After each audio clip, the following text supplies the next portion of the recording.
Yo, what's good, YouTube? It's boardzy, and this past weekend, VCT Champs wrapped up, so for the third year in a row, I'm going to be doing a recap of the winning team and the runners-up peripherals. In this case, NRG beat Fnatic. It was this classic game, you know, a miraculous comeback, all of the emoting, the crying, but it didn't look like peripherals were playing the largest part, but I will still make a case that there were some interesting choices. And yeah, specifically with NRG, there was not much out of the ordinary, but there is a potential mousepad scandal, which I will get to. But we're going to start out with Crashies on Fnatic, who is rocking a classic Lamzu Maya X and orange Artisan 0 setup. I've used this setup a lot. It just makes sense if you have the orange Maya X. And yeah, I'm not going to say much about keyboards because 8 of the 10 players were using Wootings. There was one Huntsman V3, I think, and then one Venom 60HE, surprisingly.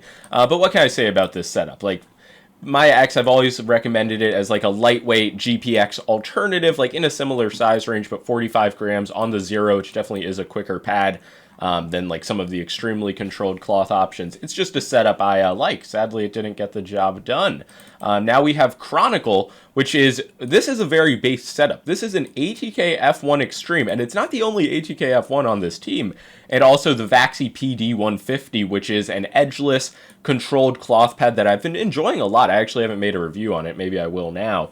But it's not all too different from like similar control pads from Launda, the Saturn Pro. It's just a high quality cloth pad, but the ATK F1 Extreme at 35 grams, definitely one of the lightest mice ever seen in pro play. Yeah, Valorant's always been a game where lighter mice have been more accepted, but this is still like somewhat surprising to see. I did hear Chronicle was using the ULX previously, and just I know from my comment section, a lot of Russian people enjoy ATK, so this really does make sense. It's a light mouse, controlled pad, solid setup. I mean, what else is there to say?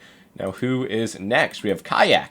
And this is the first instance of the mousepad scandal, but of course he is not on NRG. Just look at how massively curled up this side of his Saturn Pro is.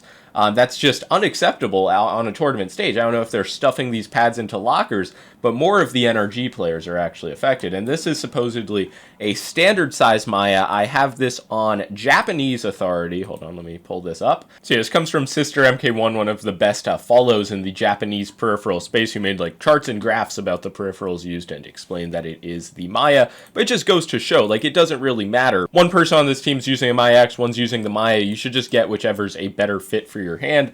But yeah, surprising to see this like smaller Viper mini style shape with the Maya and the F1 being used. Like, I just hadn't seen that previously as much. It's also worth mentioning that he was the only player using the Venom 60HE, which is technically a step up in performance from the like standard Wooting 60HE. And yeah, it's clearly not a game-changing difference, and Wooting does have the 60HE V2 planned. I'm sure a lot of these guys will switch to that, but it is just a cool keyboard to see. Who's next? It is Alpha, as they call him, and they were trying to hide his setup. This was acting as a barricade. It was blocking off many of the angles, but he was using the Death Adder V4 Pro. I believe I have another picture. Yes, and he was using the Artisan 0. And not really too much to say. It's just a large Ergo Artisan 0, obviously like high quality, top of the line peripherals, but it just could not be more different from the small light mice that the rest of his team is using. The rest of the team's using ATK and Lamzu products. Razer is the fucking underdog. It's truly shocking, but it just goes to show the state of mice. Really not too much else to say about his setup. And yeah, last but not least on Fnatic is Boaster, and putting aside the show he was putting on and the accent he speaks with, the peripheral choice is also very interesting. The ATK F1 Pro Max, supposedly, around 15 grams heavier than the Extreme, so around 50 grams. Presumably he just doesn't want something that light. And also the Kurosan Samurai, which is very unusual for Valorant Pro play. Every other player in this video is using a smooth cloth like controlled surface.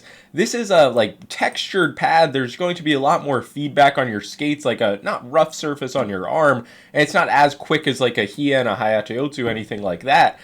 But it's just a very different style of surface. And yes, it's not a flawed setup in any way. It's just kind of bizarre. It's what I expect from like when people send pictures of their setups in my Discord, not really like this Valorant Pro like cloth pad flagship mouse, what had been the meta, so to speak, and still is. You know, it's a good segue to the winner. Maybe that's why they didn't win. They were trying to get too crafty with their peripherals. Yeah, first up on NRG is going to be Nada, who was using a GPX and just this random blank NRG mousepad.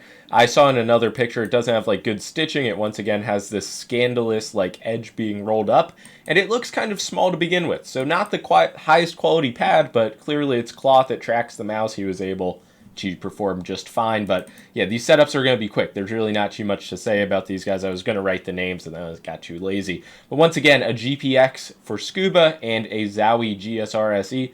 They did recently release a new, like an updated version of the blue, but this is the older one. And I mean, yeah, the GSRSE, it's just been around forever. And it's still a surface that a lot of pros stand by, but I'm not going to pretend I can give you guys any new commentary on a GPX and GSRSE combo. People have been using these for fucking years. And now we have Brawk. There are honestly better pictures I could get, but once again, I wanted to note the mouse pad just like being rolled up. Like, how is it's affecting nearly everybody? It's just simply ridiculous. But it was towards like the back of the pad. All of them had a flat mousing area, which is I guess what matters. That aside though, obviously he's using a GSRSE Rouge and a Viper V3 Pro, the only Viper V3. And yeah, he was using the Odin. I'm not going to get into all of that. If I was like a Valorant purist, I would probably be offended by that. It's like when Steph Curry came in with the whole 3-point shot. Yeah, setting the politics aside, this is obviously a very good, just standard setup, flagship mouse, control pad, wooting. Not much to say, and he did win MVP, so it's clearly good enough. Who else is on this team? Ethan. He was the one player using the Lamzu Paro, which is obviously like a smaller ergo from Lamzu, but I saw from my first video I ever made on Champs, he was playing with a EG, I believe, and using the SteelSeries Prime. So he has had some mouse change in the past 2 years, and this is a Vaxee PA or PE Black. It's just one of the Vaxee control pads. Yeah, the Paro does stand out as the only like non-big brand flagship mouse on the team, but if you do want a smaller ergo, especially like under 50 grams, it's one of the best options on the market, and that about does it. Never mind, there is Sam as well. Last but not least, they did not show him as well. It's always the person second from the left, but I was able to catch the SteelSeries QCK and the GPX. And ultimately, the war against the QCK has been won for the most part, but there are still going to be some holdouts, and would he be a significantly better player if he swapped to an Artisan Zero? Probably not, but the market share of the QCK has definitely lowered over time, but you know, it's just another standard cloth pad, standard mouse. And yeah, that was really the theme for NRG. So what are some of the takeaways? 3 GPXs, I mean, that's not really that shocking. 3 Lamzu mice. Lamzu in second place. Who could have seen it? That also really does go to show that people are not worried about the level of like connection or wireless interference from some of these like not small brands, but not major brands like I've mentioned. And then there were 2 Razer mice, 2 ATK mice. And yeah, just by nature, these videos are always going to feature a smaller sample size, but you can definitely get an idea of what the best mice are for Valorant, like what the top pros are using. And it was interesting to see NRG be much more like standard weight mice, and then Fnatic actually has a good amount of sub 50, sub 40 gram even mice on their team. And yeah, for mouse pads, clearly the meta is just to use whatever you want. If it's a high quality cloth surface, semi-recent, you're most likely going to be well off. So yeah, that's going to be about all for this video. Make sure to leave a like and subscribe if you enjoyed, if you found this helpful. I watched the first video I ever made on Champs. I was like, wow, I was cracking jokes. I was like really criticizing the peripherals. Totally different energy. Not to say that this is bad, but it just is what it is. But yeah, peace out.